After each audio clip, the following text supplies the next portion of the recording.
Good morning, evening, or afternoon, everyone, depending upon where you are.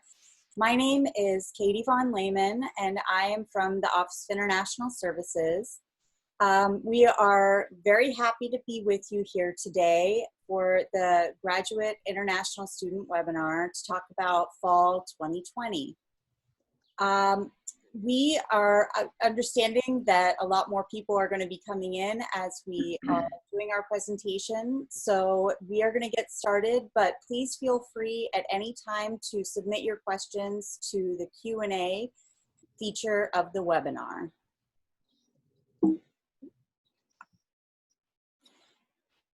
So we have a wonderful set of panelists here with us today. We have Dr. Belkis Torres, who is the Executive Director for Global Engagement at the University Center for International Studies.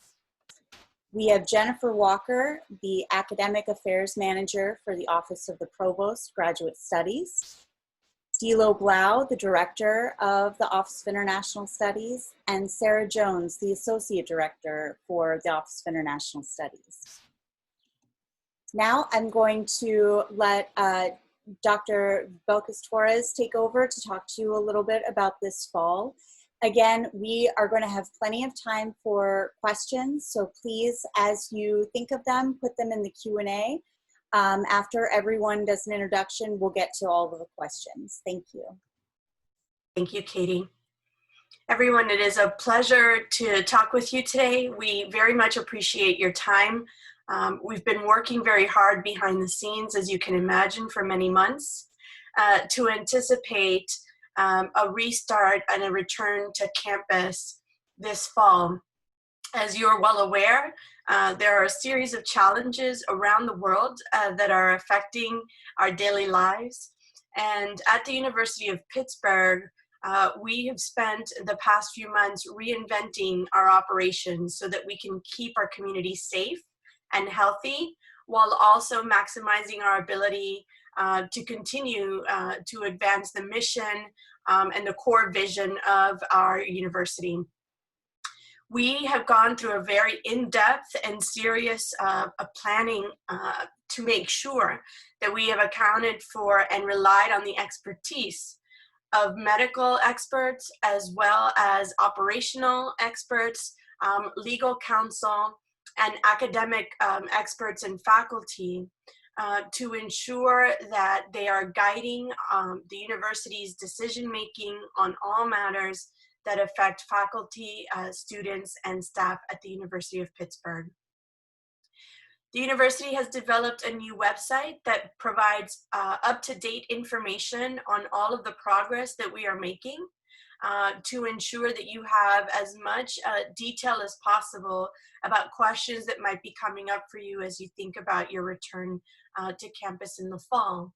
That website is coronavirus.pitt.edu.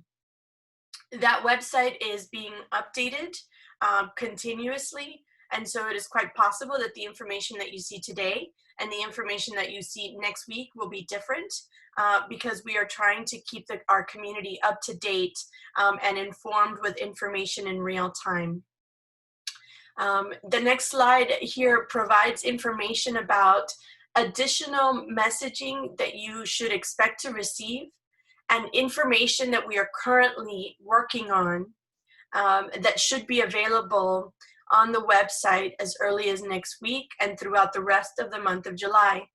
We are still very much finalizing details for how we will bring students, faculty, and staff back to our campuses and how they will live and work during the pandemic.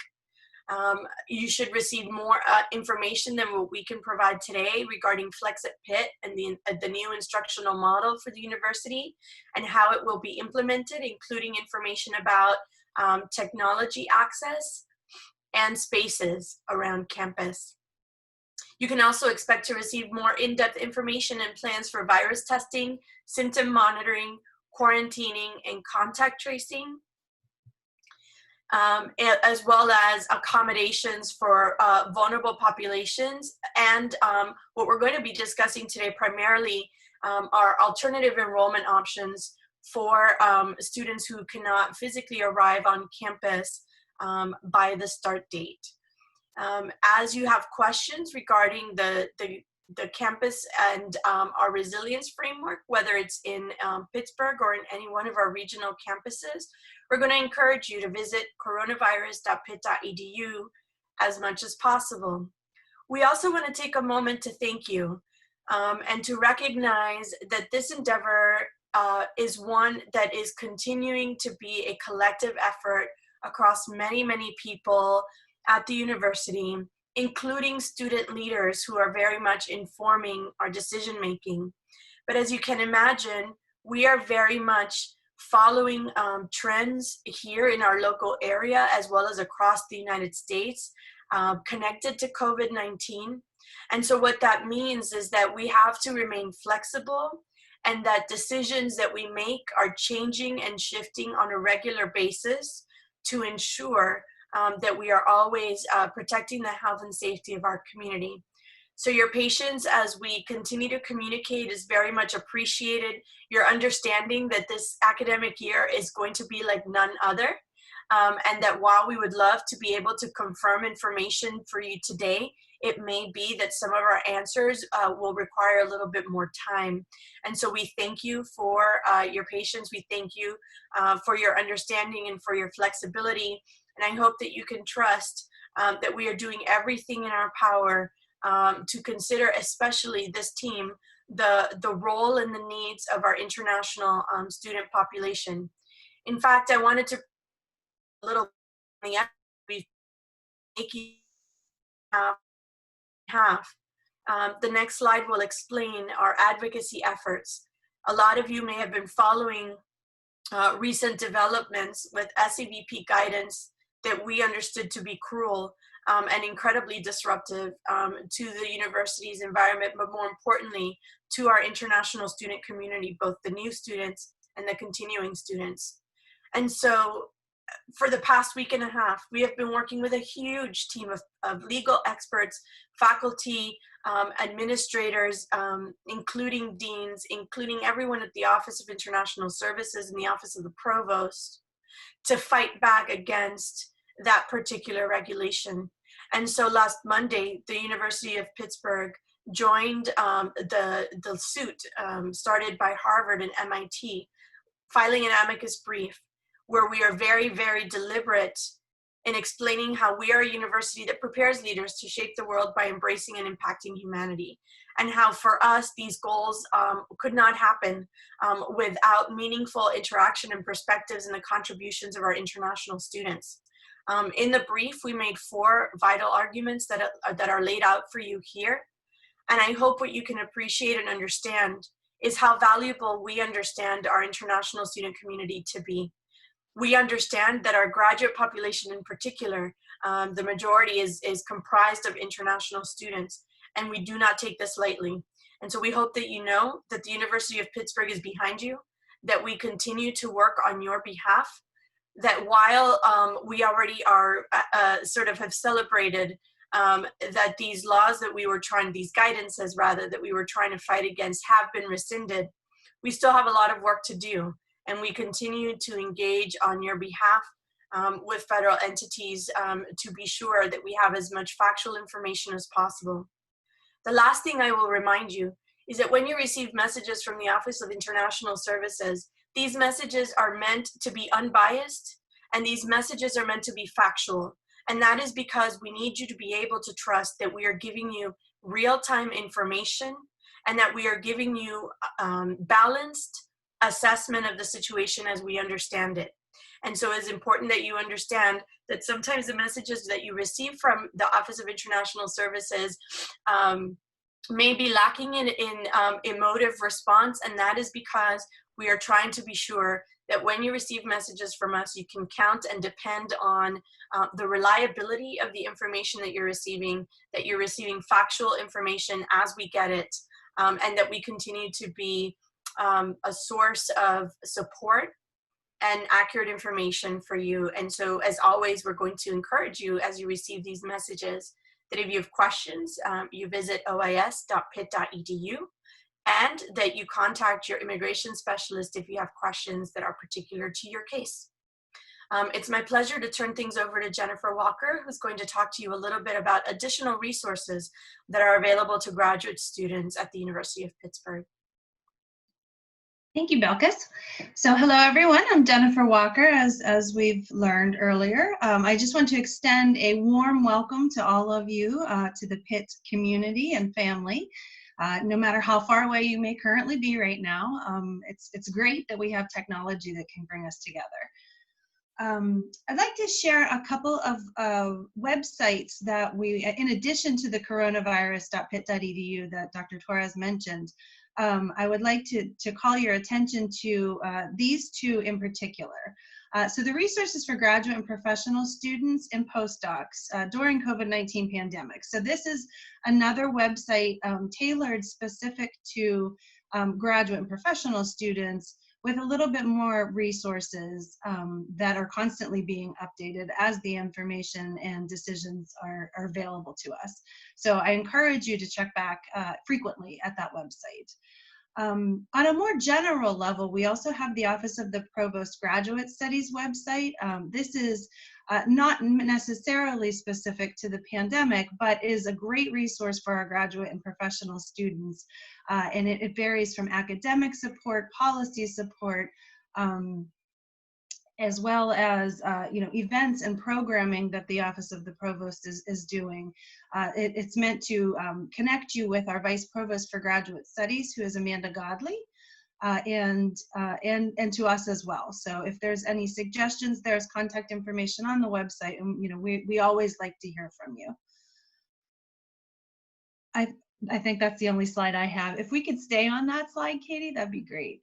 So I just wanted to talk a little bit about Flex at Pitt, which Dr. Torres mentioned briefly, and so this is a very this is the university's response to the instructional model for the fall term in response to the pandemic. So what this is meant to do is to accommodate students and faculty from being able to be flexible based on the current health conditions, so that you could either be in the classroom or you could also participate remotely. And that's true of both the instructor and the students in the course. As Dr. Torres mentioned, this is being worked on, and it's ever evolving. So we are putting the final touches on things, and we encourage you to check the websites referenced frequently for updates. The survey that I will talk about shortly, that you will see soon, we'll ask you some questions about your plans for the fall term, but that's not meant to commit you to that particular modality of learning. So, if you plan to attend in class, but you fall ill and you need to be remote, you can pivot. That's the whole point of the model. So we don't want you to ever feel that at any point we're asking you to commit to one thing or another. I wanted to share briefly with you a little bit of information about the university-wide orientation. So you will find in a lot of the documentation that will be forthcoming that there is several orientations. So one offered by the Office of International Services, one that my office and the Office of the Provost is offering, which is meant for university-wide, all graduate and professional students on campus. Or beyond. And then also you'll likely have a program-specific orientation or a school-specific orientation at the graduate level. All will contain very important information. And if you have any questions about that, you're certainly welcome to reach out to us.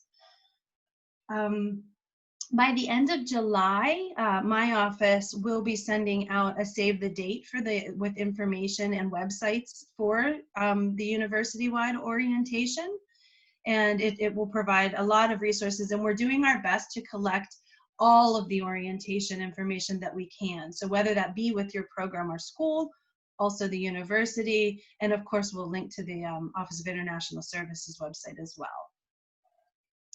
I mentioned a survey earlier. So the survey coming out is going to ask you some information about your plans for fall. Again, you're not committed to the responses that you give.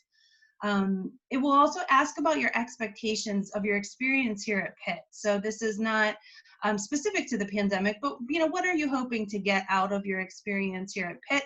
What information can we help to give you, and how can we best connect you with the resources or the people here at the university?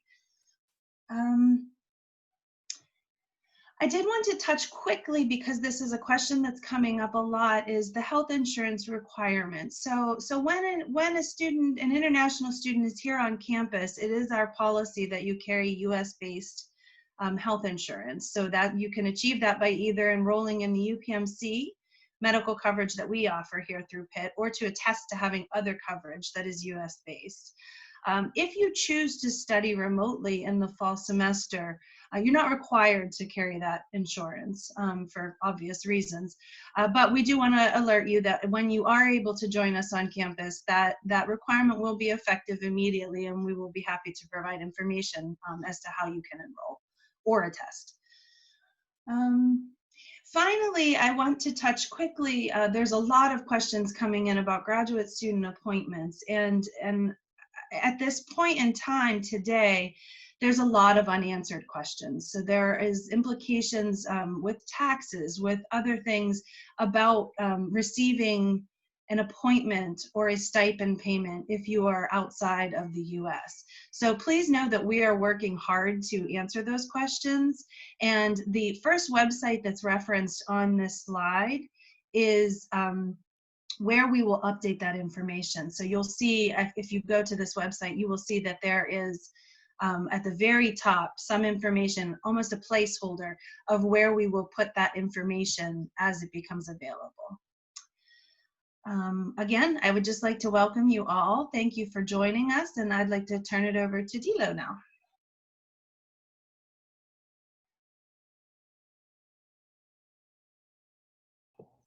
Good morning, everyone. Thanks for joining us. Very nice to be with you. Before we start answering questions, I know that a lot of confusion has happened in this community around the various different proclamations and guidance that has come out from the US government. So I wanted to give just a tiny bit of background on that. Typically, as you probably know, an international student coming to the US is required to be in-person courses most of the time. They are allowed to have one online course per semester, basically. That's the basic rule. And if you can't do that, then you're considered out of status with the Immigration Service.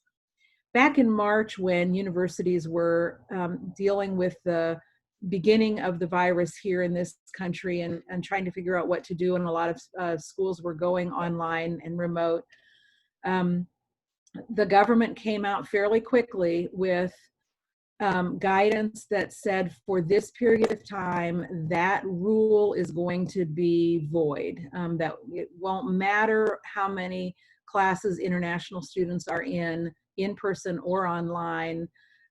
They can do whatever the school deems appropriate for the setting. So that was in March, and that carried over through summer classes. And then, as you all know, on July 6th, the government came out with additional guidance that covered fall. And that was the guidance that was incredibly poorly done, in our opinion, and basically changed their view on that policy and made all universities scramble and try and figure out what they were going to do. So then came the court hearing, and the end result of that court hearing was a rescission of the July 6th and July 7th guidance and FAQs, and a reversion back to the March guidance.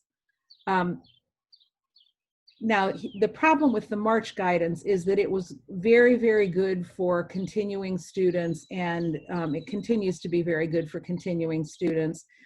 Unfortunately, it did not address well initial students. And so now there are still some questions about initial students, and we'll deal with that in a bit. But that's kind of where we stand now. Continuing students, when you're here in the country, can either be actually in or out of the US. And as long as you are taking a full course load, you will have your SEVIS record active. Whether you're in your home country or in the US, your SEVIS record should not be affected as long as you're taking a full course load. For initial students, we expect that to be the case as well. It's like I said, the guidance is just limited with initial students, so we're still working on it, but we intend to mark your I-20s with a special notation about what Pitt is going to do, and then we expect that you will be able to come in and take classes similarly.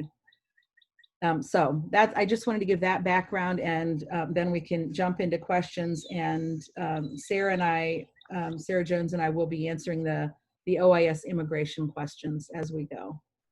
Katie? All right, so before I start asking questions, I just want to let the attendees know you can continue to put questions in the Q&A section. We're gonna start with the questions that have been emailed to me over the past couple of weeks. Please know that we have received dozens of questions, and you guys have entered dozens of questions already. We are only here in the webinar for an hour today. However, all of the questions will be answered on the Fall 2020 graduate website on ois.pitt.edu. So we will update those frequently asked questions, so your question will get answered even if it is not answered today.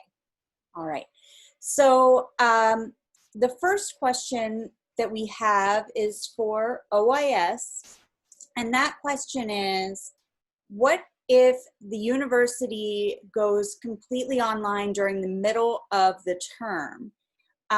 Will I still be in legal status? And if I need to go to campus to do things like my research for my program, how will I be able to do that? So that question might be for Jennifer as well. So as I said, with the March guidance, and that's now the current guidance, if you are on campus and you are enrolled in full-time courses, it doesn't matter if those are online or in person. So a sudden change in the middle of a semester will not make any kind of difference to you. As far as whether or not you'll be able to continue attending your research lab courses, that's going to depend on what, I'm sorry, what the current situation is and what the university's stance is, what zone we are in as far as high, elevated, or guarded risk. And that will determine what courses are able to be in person and what are not. I don't know, Jen, if you have anything more to say about that. That sounds good to me. All right. So another question that we have is about being a TA. So Jennifer, I know that you said that there are still a lot of details being worked out as far as TA positions go. And you mentioned specifically payment, but there have been some questions about, if I am a TA, can I do that from my home country remotely? And I don't know if you have an answer for that right now. Unfortunately, that is another one of the details that we are working on at this moment. Okay. And the other question we had about being a TA was, if I need to take a leave of absence or defer, who do I talk to about my TA position? Yes, that's a great question. So first I'd like to take a moment to explain the difference between a leave of absence and a deferment. So we view a leave of absence as though you've already been enrolled in the program and that you're going to take a break from the program. This permission is required first stop at your program leadership, and they will work with the Office of International Services to have this executed properly. A deferment is simply saying that instead of starting the program this year, you will defer to next year.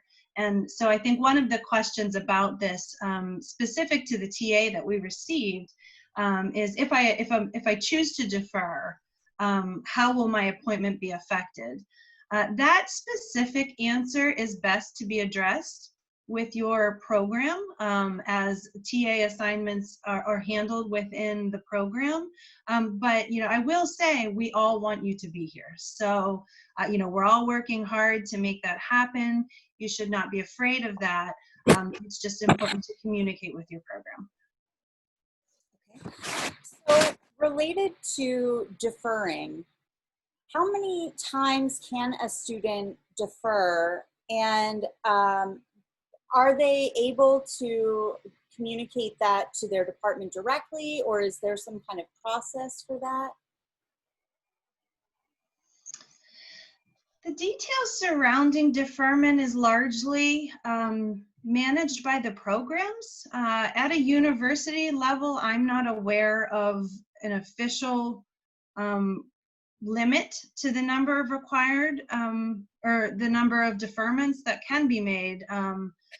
But it does, programs monitor this because this does change their anticipated class size and things like that. So again, this would be a better question for the program specifically. Okay. And for OIS, oh, yeah, go ahead. Sorry, Katie. I just wanted to say on the deferral process that in addition to contacting your program, you do need to also alert OIS so that we can keep track and make sure that your I-20 is updated as needed. And as Jen said, how many times you defer and what the process is up to your program, but you do also need to let OIS know so that we can handle the immigration piece of it. Correct. And then that also refers to, for CAT students, they have Fall 1 and Fall 2. So Fall 2 is also considered a deferral, correct? For Yes. immigration purposes. Yes, yeah, that's correct. The CATS Graduate School of Business is the only school that's offering a second start date within the fall term. So CATS students will have that option to start during Fall 2, but we will still have to know about that so we can adjust the I-20. So those students will need to get in touch with OIS. So as far as immigration goes, can Sarah or Dilo, can one of you talk about when a student is able to arrive for the fall term for them to remain in good immigration status, depending on if they're an incoming or current student? So current students, continuing students, may enter at any time during the term as long as your visa is valid. Incoming students is different. So if we have new students starting new programs, you need to be here by September 4th. If you cannot enter the country by September 4th, we will need to defer your I-20 to a January start date. So if students are just starting to be able to schedule visa appointments, what if they have a visa appointment that is after September 4th? Should they continue to go to that visa appointment with the information that they have right now? Yes, if you have a visa appointment, by all means go. If you don't have a visa appointment, continue to try to get one, no matter when they want to schedule it for you. You will go to the visa appointment with whatever I-20 you have. Visas are often issued for at least a year in many places. And so get the visa. If you are going to get a spring I-20, you can bring that to the visa appointment. Whatever I-20 you have, you will use. But yes, go to the appointment. So we have gotten a number of questions where people are saying, I'm not sure what my options as far as travel and immigration are going to be for the fall. So, their country might have a travel ban right now. They might not be able to have a visa appointment right now that's, timely. So a lot of students are trying to figure out what they should plan for their academics? Should they start this fall? Should they defer to spring? And they would like your recommendations for what they decide to do. So can all of you kind of speak to what you think the best advice you can give people is when they're making these decisions for themselves? Wow, that's a tough one. And obviously we can't tell you what to do. This situation is so unique to the individual and to where you're coming from. This is what I can say, is to keep in mind all of the things that are affecting what you're doing, and that it's going to depend on what country you're currently in largely. Remember that there are difficulties getting visa appointments in many countries. Some are beginning to open up now, so we expect that to continue over the next month. But that again depends largely on where the embassy is located and how safe they deem it to be opened. There are also still travel bans. We did just get the news last night from the State Department that the travel bans over the Schengen region and UK and Ireland have been lifted for F1 students. So if you are in those areas and you have been concerned about the travel ban from those areas, it is our understanding from the State Department that you no longer need to delay. You should be able to, as embassies open, get visas and obtain visas and come into the U.S. The travel bans on China, Iran, and Brazil are still in place, and we have not heard any kind of rumblings that those might go away.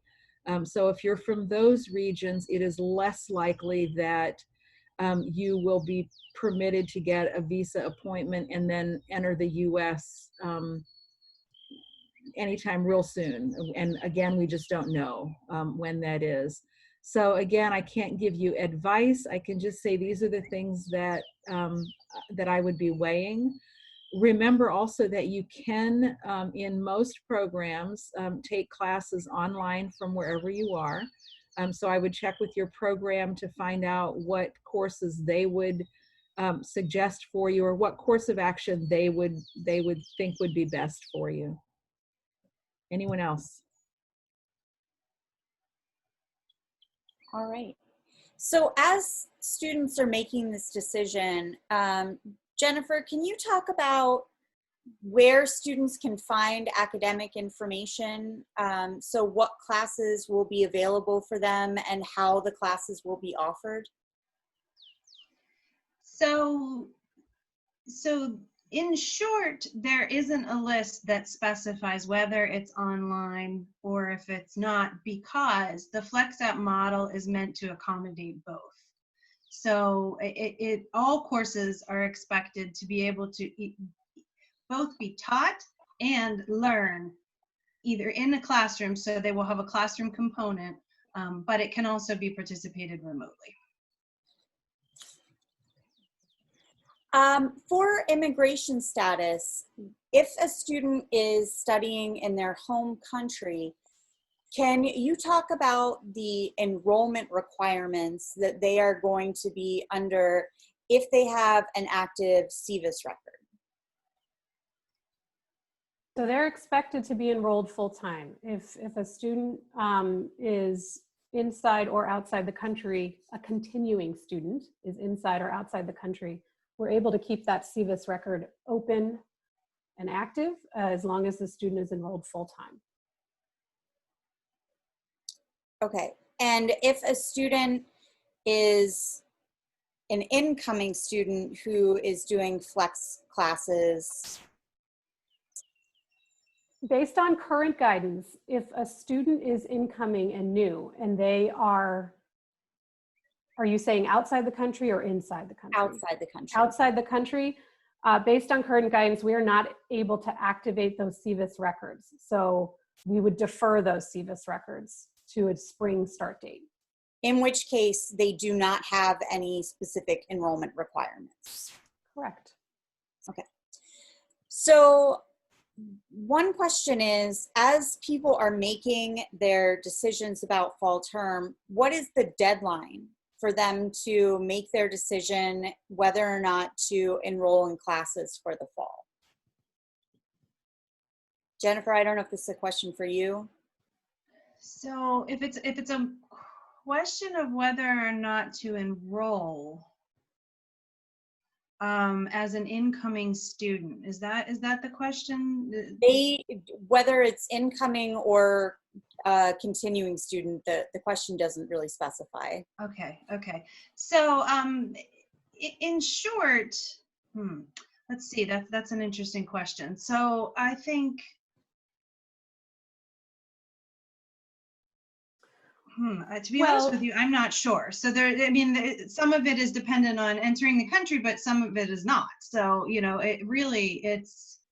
I mean, in a normal sense, Jennifer, normally the add drop deadline would be the deadline to be enrolled. So at this institution, like most institutions, there's a start of class, and then you have a period of, I think, about 2 weeks in which you need to get enrolled. So you can add a class, you can drop a class, but your schedule must be finalized. And this year that is the September 4th date. So I think that's what probably the answer is. Okay. That sounds right. So, Belkis, I'm actually going to ask you this question. What if students are studying remotely for the fall and then the COVID-19 virus continues to get worse in the United States? What will the options be for the spring term, and when will people know about them? So decisions about the spring term will be made later in the fall semester. The university hopes to have verifiable information as best we can in the middle of the fall term to address spring. As a reminder, in the meantime, the university is working hard to ensure that all of the classes that we offer in the fall are hybrid, and we're working to discern whether we can do the same for the spring, but that is still something that's being worked out.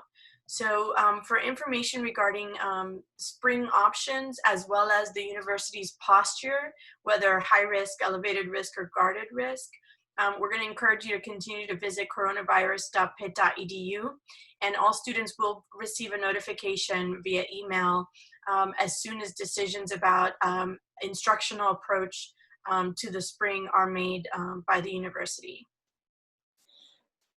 And Dilo, how will students know what immigration information they need for the spring term?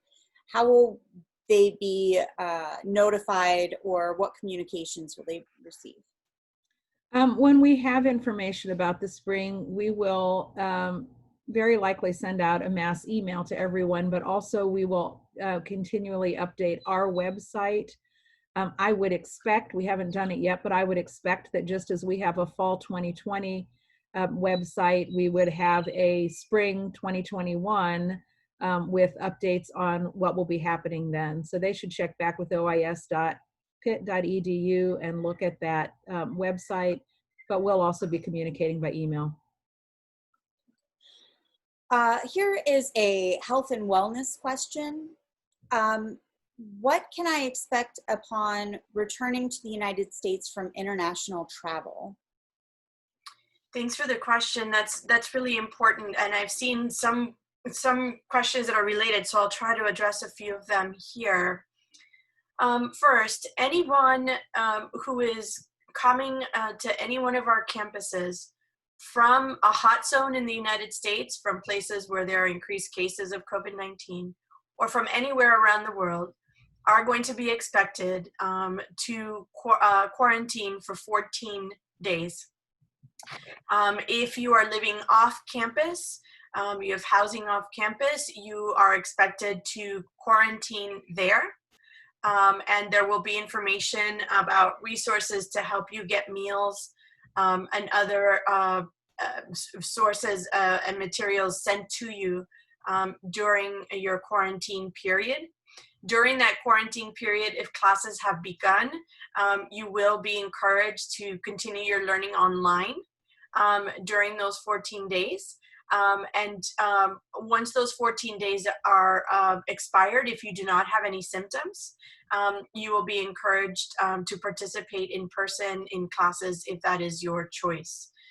During that period, you will also be in constant communication with Pitt Student Health Center, who will be monitoring your progress and will be contacting you daily for reports on your health and wellness.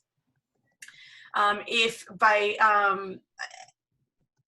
any chance you show symptoms and you become ill, some of you were asking questions about testing and medical services. Those, both testing and any follow-up needs, will be covered if you have UPMC health insurance and will be offered by the Student Health Center.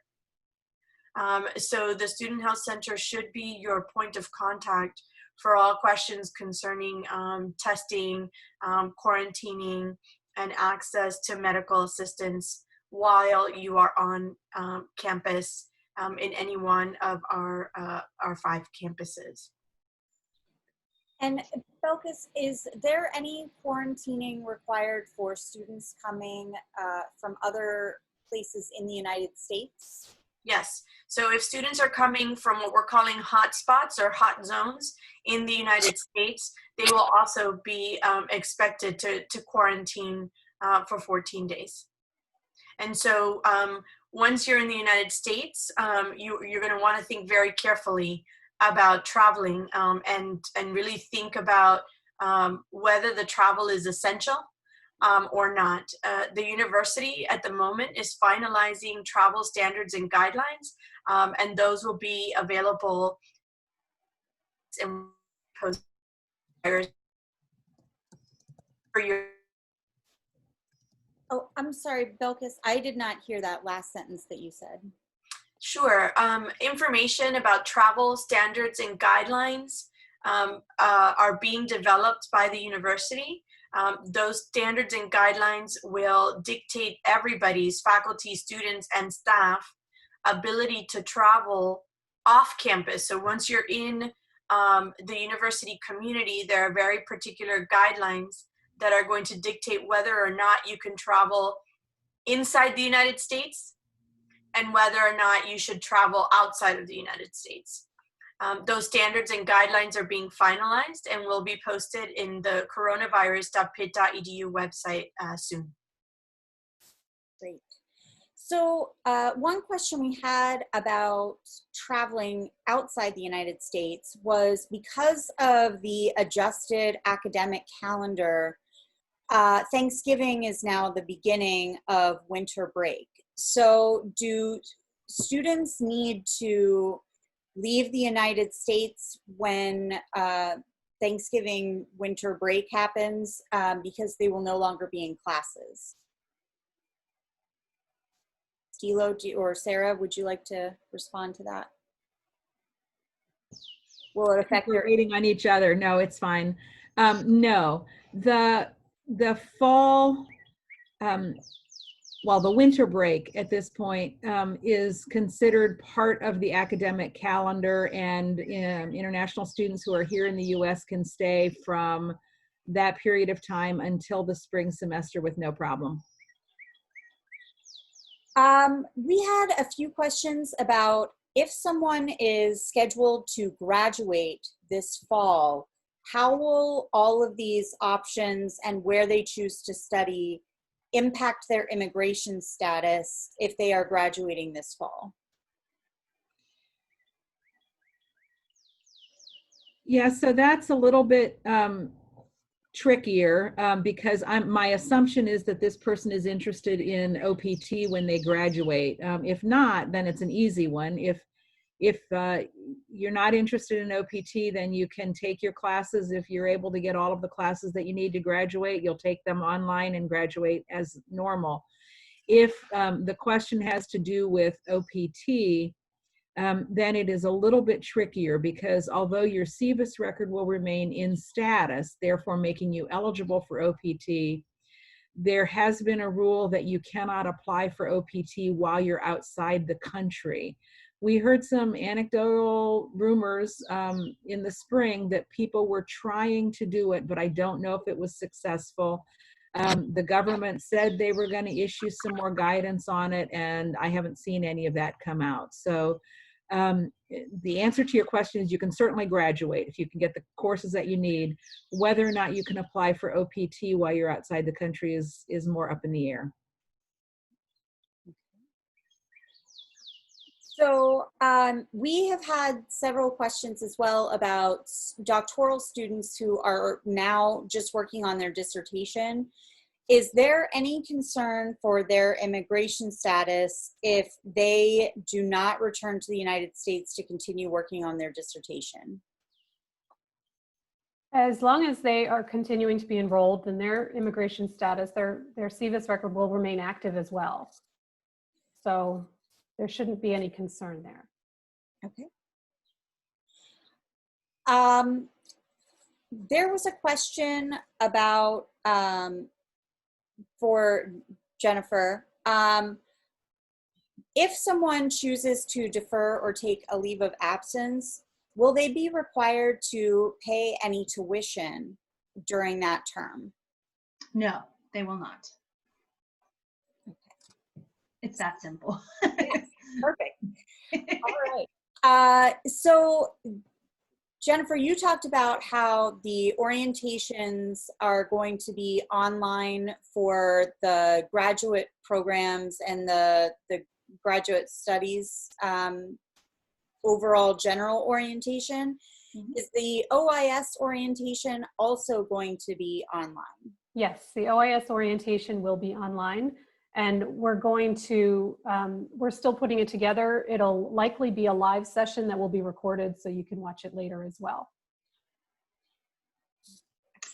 The same is true for the university-wide, I should add. So anything that we are having live, we will record and it will be available to watch. Great. So just to reiterate this for incoming students, if they cannot arrive before September 4th, will OIS adjust the dates so that they can come in to study for fall term? No. If a new incoming student cannot arrive by September 4th, I should say this, we will not adjust the dates to the fall term. We will adjust the date to the spring term. So if you cannot be here by September 4th, we are going to take all those records and bump them to a spring start date. But we will not be changing them to an October or a November start date. Okay. And some students have gotten updated I-20s with new dates electronically. Mm-hmm. If they have a deferral, will they also get that I-20 electronically, or will they get it in the mail? They will get it electronically. Perfect. Okay. I'm going to jump in again. This is one of another area that has been a change over the last 6 months since March. Prior to that, we were not permitted to do I-20s electronically, but this is something that the government has been real clear on, that during this time, electronic I-20s and signatures are acceptable. So I think it's causing a little bit of confusion because students have probably always heard, I need that original I-20. And in the past, that has been the case. And this is a change from the government for this period of time. Belkis, can you explain what you mean by accommodation for vulnerable populations? Sure.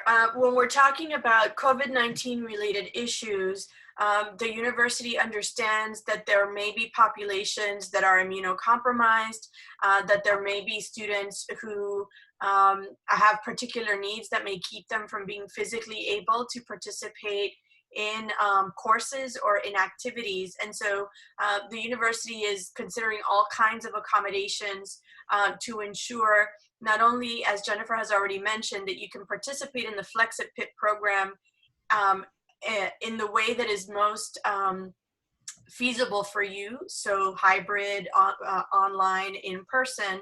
But we're also doing that in terms of activities and events. You've heard some of them discussed already, such as orientations, for example. And so what that means is that more than ever before, the university is thinking very carefully about making sure that, as Sarah mentioned, if we are offering something online, that we are also recording it so that you have access to it at a later time, especially if you're accessing it from somewhere in the world where the time difference is really considerable, right? So we are making all kinds of accommodations there. Other accommodations we have already talked about, such as the possibility to defer, the possibility to request a leave of absence if you're a continuing student, the possibility to consider starting your experience remotely abroad and then continuing your educational experience in person as your visa, travel restrictions, and your own health and safety allow. And so that's what we're talking about. We're just making sure that we are taking into account everyone's needs and being as flexible as possible, and providing a variety of ways in which students can participate and engage inside and outside the classroom this academic year.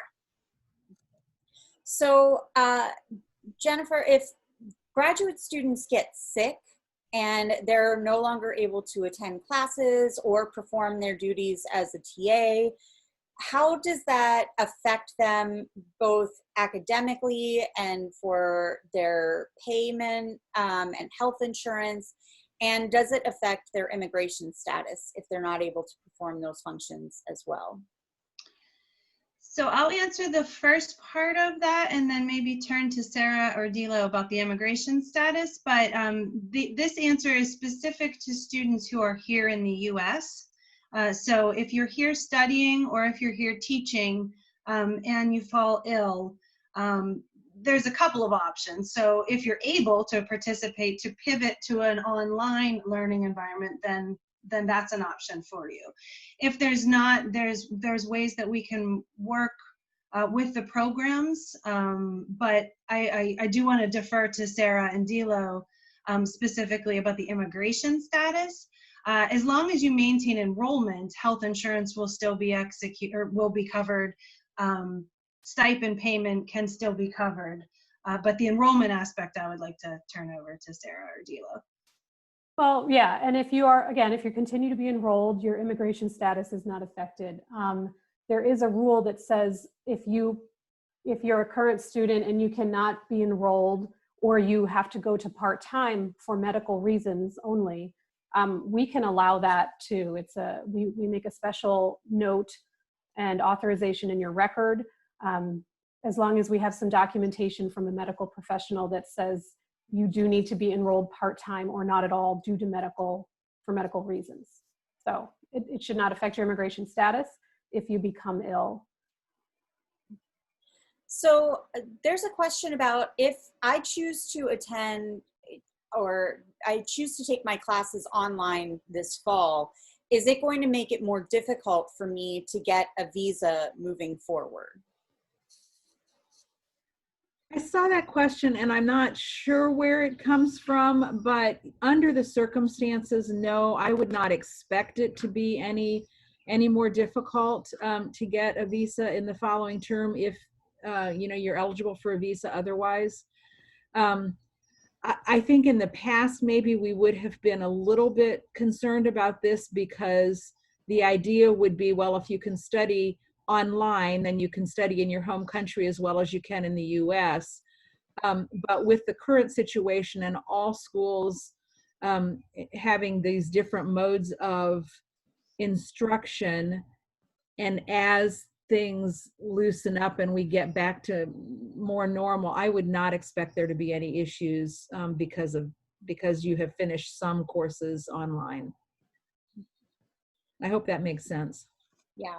So some of the I-20s that students have received have had remarks in them talking about this Flexit Pitt instructional model, but not everybody has. Who needs those comments on their document? Because some students have heard that they need it for visa appointments. Right. So That was from the July 6th and 7th guidance when we started putting it on everyone's record. That guidance has now been rescinded, so officially remarks are not needed for anyone, really. We are taking the approach that it is, it provides some protection to initial students and to the university if we put some remarks on initial student I-20s when they go to get their visas, so that the government is fully aware of what mode of instruction we are under when they're looking at that visa application. So initial students should expect that your I-20s will be updated.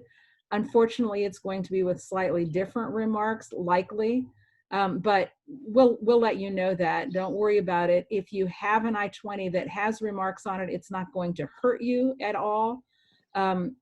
So don't worry about it, and we'll get you the I-20 that you need. If you do have a visa appointment coming up, then please do reach out to us. If you are a new student, if you're a continuing student, it doesn't matter.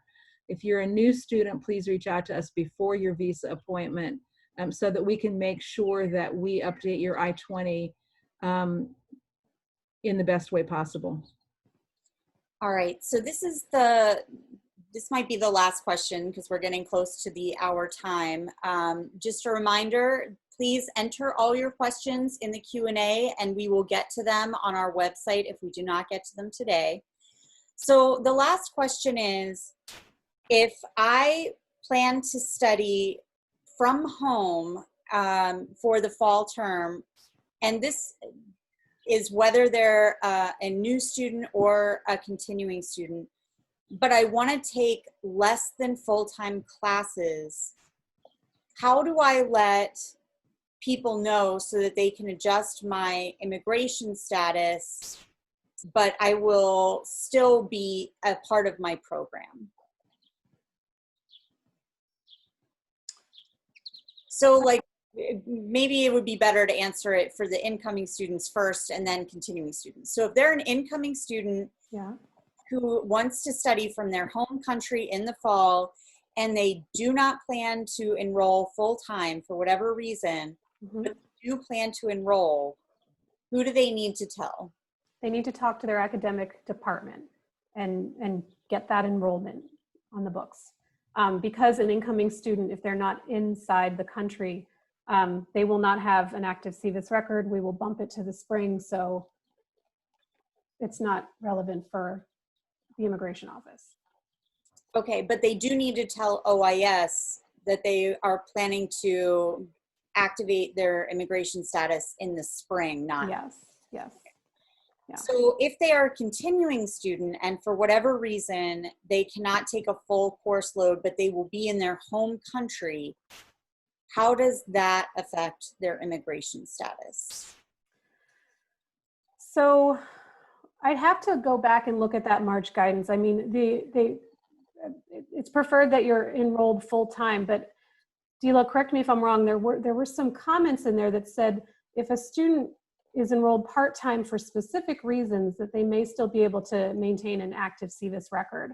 I believe that's the case. So the answer is, please let us know, contact us directly, and we will make sure that you know what you need to do to maintain an active CVIS record. Okay, thank you. I would like to thank all of the participants for your wonderful questions that you've been inundating me with for the last 2 weeks. They've really helped our conversations, not only in our department, but with other people across campus. And I would also like to thank our panelists for all of their wonderful insights and answers today.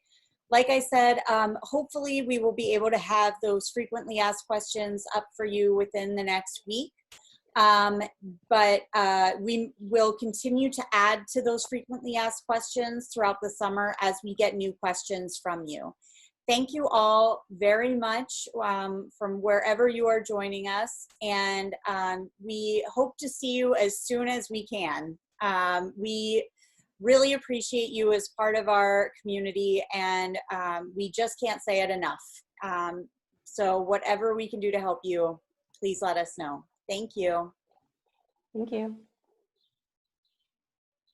Thank you.